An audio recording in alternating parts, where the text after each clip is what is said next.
Bonjour à tous, aujourd'hui on va parler de la loi d'Ohm. La loi d'Ohm dépend de trois variables. La première variable c'est le voltage, c'est U, égale à R, la résistance, fois le courant électrique. Donc la loi d'Ohm s'écrit sous la forme de U égale à R fois I. On peut aussi les écrire en autre forme, donc R égale à U sur I, ou bien I égale à U sur R. Et pour ne jamais les oublier, je vais vous montrer une astuce ici. Donc on va mettre un triangle. On a dit que U égale à R fois I. Donc ici, on va mettre R, I, et puis on met le U. Si on veut savoir la valeur de U, on cache le U, et on aura R fois I. Et si jamais maintenant on veut savoir la valeur de R, donc on cache avec notre doigt la valeur de la lettre R, c'est pour la résistance, et on aura R égale U sur I.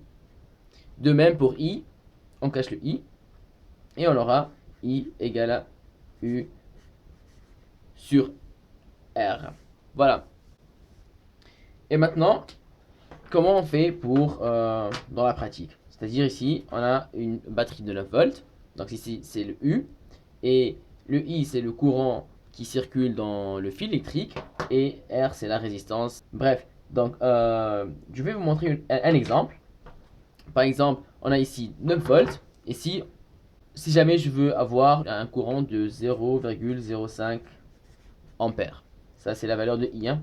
Donc ici, et j'ai une valeur de U qui est égale à 9 volts. Donc bref, on écrit la valeur de loi d'Ohm. Donc ici, on veut savoir quelle est la valeur de la résistance qu'on doit utiliser pour avoir un courant électrique de 0,05 ampères. On écrit R. Voilà. On cache R, c'est U sur I.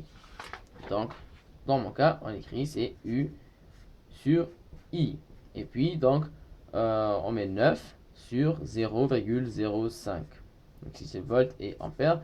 Et c'est important qu'il soit en volts et ampères. Hein. Donc, ici, la valeur, c'est 180 ohms. En conclusion, pour avoir un courant électrique de 0,05 ohms, ampères, et top. En conclusion, pour avoir une valeur de 0,05 ampères et avec une batterie de 9 volts, il faut utiliser une résistance de 180 ohms. Donc ici, quand on utilise une batterie ou une pile de pile de 3 volts, de tout 3 volts, donc ici on remplace le 9 avec le 3. Donc ici 3 sur 0,005. Voilà. Donc ici, ce qu'on a fait, c'est de diviser sur 3.